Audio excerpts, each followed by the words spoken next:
Right, so welcome back to yet another video on a lovely summer's day in the UK, which is very rare.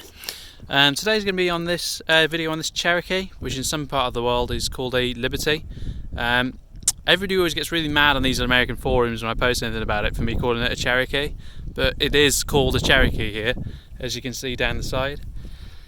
Oh no, it's the boxy one that's called a Cherokee. Well, here they're all called Cherokees. And in fact, in most of the world, they're all called Cherokees. I don't know why Jeep decided to do that, but they did.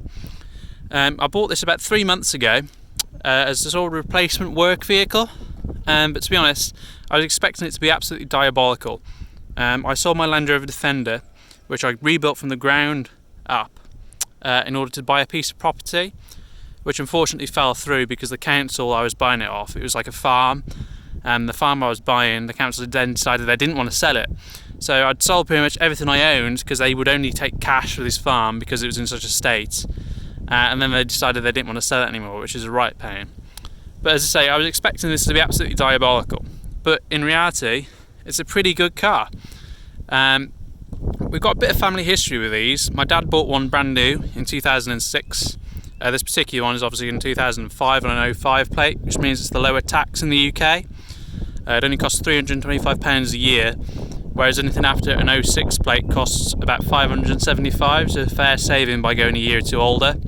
And by the time the car's this old, it really doesn't matter. This is a 2.8 common rail diesel one. They also do a 2.4 and a 3.7 petrol. I would not buy the 3.7 if you're in the UK unless it's been gas converted, because it's hideously expensive to run. It only averages about 50 in UK MPG, which is really bad. It's in pretty immaculate condition for the age of it. It's only actually got 78 or 79,000 miles on it. It came with almost full service history as well. I'm not going to tell you what I paid for it, but if I'm honest, it's less than I earn in some weeks, and I'm not massively well paid. So look at that, that's amazing really for the age of the vehicle. It's got almost full Jeep stamps in it. It's the limited model, which was the best you could purchase at the time. So it's got these 16-inch mag wheels. It's got the chrome obviously on the outside and the chrome grille. The leather interior I believe was an option with the heated seats. Automatic, this one. The manuals are worse, as I'll explain in a minute. When we bought this, it did have a few issues, which was probably why it was so cheap. The glass on the mirror in that one was completely smashed. That was only a tenner.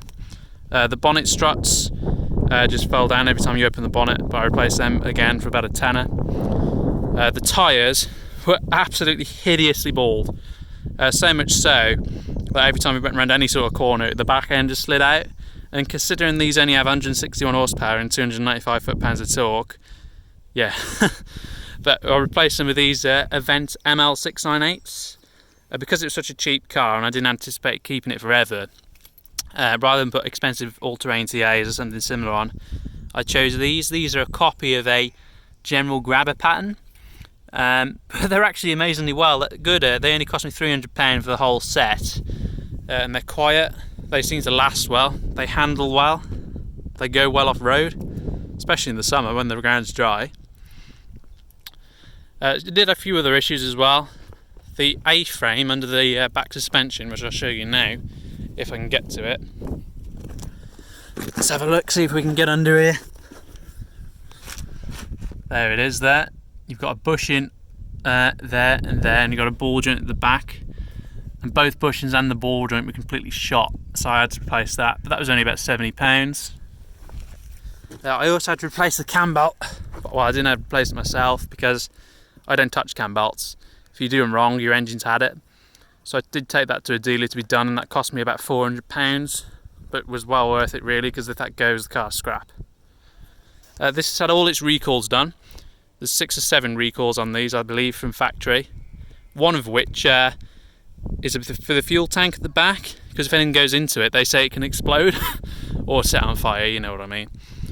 Which is a bit of a farce really. I think they did that for most American models, which are petrol.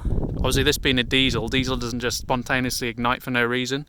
Well, nor does petrol, but it's a lot harder to set diesel on fire. But they did fit this nice brand new tow bar as a part of the recall, which was handy because it saved me putting one on. These have a few issues if you're going to look at them. Ball joints on the front often go, which aren't that expensive, but they do it. The A-frame, which I showed you at the back, which is only about an hour's labour at a garage. There are some more expensive things that do go wrong. If I pop the bonnet, this is something I always do. Obviously this is designed to be a left-hand drive market car, so the bonnet release is actually on that side. They didn't bother transferring it to the right, so I'll just about go around the other side.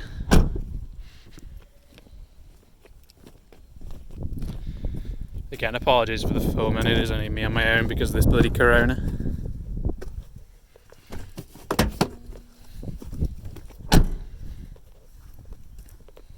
See if I can do this one-handedly.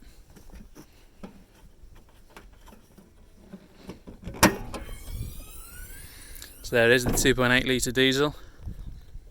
So yeah, issues with the engine. EGRs can get blocked up very easily, which are reasonably expensive to replace. You don't want an EGR fault.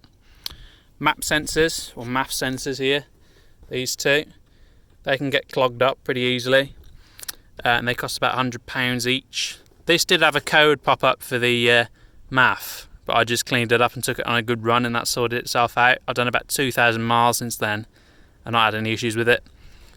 They can also have issues with the variable vane turbo. The variable vane turbos are good because obviously they change the level of boost you get all RPMs, which is quite handy, but they are controlled by this vacuum setup, which can go wrong. A lot of these hoses can split on older higher mileage cars. As you can see, mine are all in good condition like the whole rest of the car really. I've not had any issues with that. Just a quick look around your engine bay for when you're going to pick one up. This is your expansion tank, which you obviously want on cold fill when it's cold. There's your power steering fluid reservoir. That's your brake fluid reservoir. Oil filler, oil dipstick, fuel filter, so you obviously want to make sure that's cleanish. They've got 25,000 mile intervals on them, so don't worry if it's a little bit mucky. Transmission fill. Transmissions, you want to make sure they've got oil in them because they can be a little bit weak on these. The towing capacity of these is actually really good, which is part of the reason why I chose it. In the UK it's 3.5 tonnes, or about £7,000. For some reason in America I think it's only £5,000. I have read that they can be optioned with a tow package over there, which includes a transmission cooler, but over here every car has a transmission cooler on it, so maybe that's part of the reason why.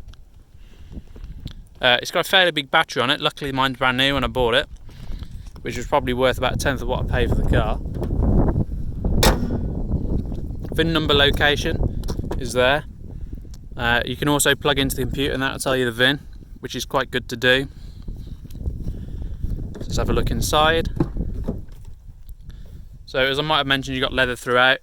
I'm not sure if the whole seat is leather or whether it's just these bolsters. The centre looks like leather, but I think it may be leatherette. This one's automatic.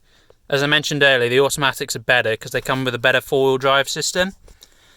On the automatics you've got selectable, two-wheel drive, which drives the rear wheels, 4 part-time, which is like a diff lock sort of four-wheel drive. Your front and your rear axles locked together, which is quite good off-road, but not very well. It's impossible to use it on-road because you'll break the transfer box. And it also comes with 4 full-time, which is out for automatics only. And I'm not sure if the 2.4 had it. And that means you can use four-wheel drive on the road. Neutral, and obviously you've got 4 low range, which is quite unusual for a vehicle of this type. Inside is pretty plasticky. It's all hard plastic, which you probably won't like if you're a bit of a wuss. But in the country it's absolutely fine. This one's led a very easy life. I think I mentioned earlier we actually picked it up from Birmingham, where it's been owned by a woman for most of its life, and they've been very well looked after. I think it's only been used for commuting really, which will soon change because we're going to use it for work. Although I am sat daily in this thing because it's actually really comfortable, far more comfortable than the Land Rovers I've had previously. Whether it's because it's lived in the town or whether it's because it's better rust proofed, underneath is far cleaner than all the Land Rovers I've had in the past. I previously had a 2002 Discovery TD5, so the second generation of the Discovery, and the underside of that was like a rotten pear. It was terrible. It was like a patchwork quilt. If you look under this, all the frame is absolutely pristine. There's no rot at all under it anywhere. Same for the body. The body's in excellent shape, there's no rot at all. They've got a split tailgate. Let's just open that up. Quite like this badging as well, I don't know why, I'm a bit of a pants looking at that. Which opens on the key. Decent sized boot for all my stuff. I like how they got the spare wheel mounted on the back. Rear isn't the biggest in the world, but it's alright. 60-40 split as well on the seats.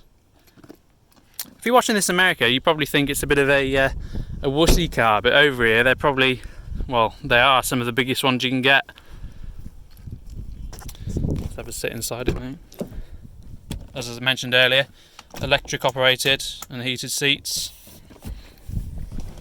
There's the mileage that's on them at the minute, 79,203. I'll just stick the key in. Oh, I hate that blinking. Every American car does that bonging, it's really annoying. So it's averaging 20.7 miles a gallon, but that is US miles a gallon. So it's about 25 in the UK, which is pretty bad to be honest. Even the Discovery was averaging almost 30. Not much else to show you in here really. Got leather inserts on the door panels and these silver trim bits which the sports don't have, only the limited. Glove box is tiny. That hand sanitizer right now is probably worth more than the car. The interior on this, like the exterior, is pretty damn clean. There's hardly any dirt or muck on it at all. A couple of common issues you can spot inside. This fan, there's a little resistor behind there that tends to go. So if it only works on one speed, you probably have to replace the resistor. It probably costs you about 150 quid if you pay somebody to do it, or about a fiver if you don't. The electric mirrors, as you can see, they do fold in if I turn the key on. Oop. There you go. They often break, as does the adjustable glass. Again, something you can look at when you go there. Limiteds come with cruise control, which the sports don't. You'll get used to that fuel gauge dropping like a ton weight all the time. So yeah, it's not too bad a car really. We'll just do a quick start up.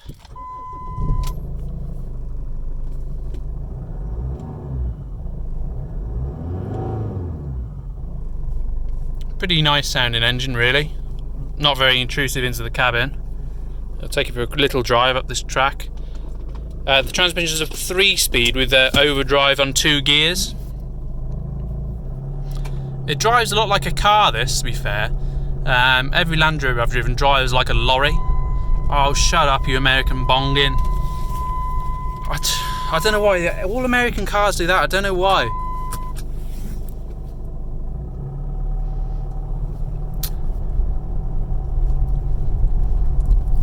I do actually really like, I keep saying little things about this being an American vehicle, but I do actually really like it. I probably prefer it to most of the British vehicles I've driven.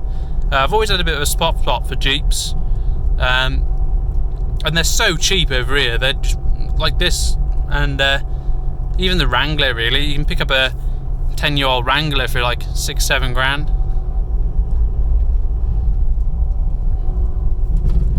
I think this was actually supposed to be a fairly rare vehicle over in the US, the diesel. I think they only made it for 2 model years, whereas over here they made it from about 2001 all the way up to about 2008. So comfortable. What you get for the money you pay for it is just amazing really. If this was a Discovery of this era, I'd be paying 6-7 grand for it.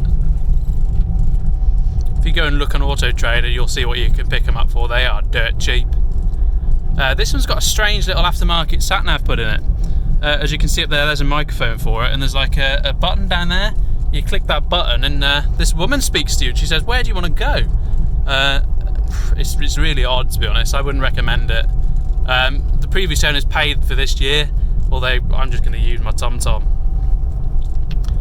So yeah, a very comfortable vehicle really. You can change the four-wheel drive to 60 miles an hour. You literally just pull up.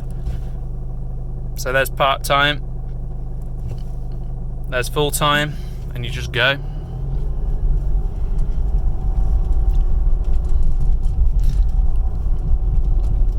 I do sometimes wish more American manufacturers would sell cars in the UK, because there are some seriously cool American vehicles we just can't get here. We're just stuck with boring Astras and Mondeos and pieces of crap. It's because fuel's so ridiculously expensive. Fuel over here is like, what, $8, $9 in American money? It's just ridiculous. It handles these sort of tracks very well indeed. There's no knocking from any of the suspension or anything. Nice little tour of around where I live. Thankfully I'm a bit away from my house now, so if there's any sort of nutters watching, please don't come and stalk me. That was a joke, by the way. I don't think anyone's actually a nutter. That farm up there, the chap who owns it died fairly recently, and I so much want to buy it, but it's like on the market. It's going to be on the market for about 800,000, which is well out of my price range. I'll just spin it around here.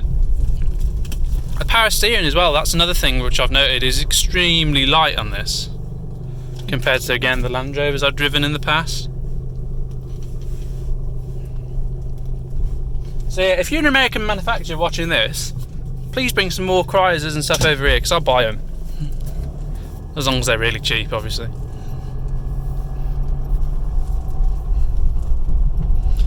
If we, I don't want to go too quick on this track, but if we slow right down to 0. It's a fairly quick vehicle, really. Again, if you're in the States, you're probably used to more powerful, nicer vehicles. But over here, most vehicles are 0 to 60 with like between 10 and 15 seconds. Which I don't think this is that far off, but it just feels quick for a big bulky car. I think it weighs about 2.2 tons. So yeah, I'll just carry on down this track a little bit so you can hear a bit more of it. The dials. MPG's dropping like crazy driving up here. If anyone wonders where I am, I'm in Wales, in the UK.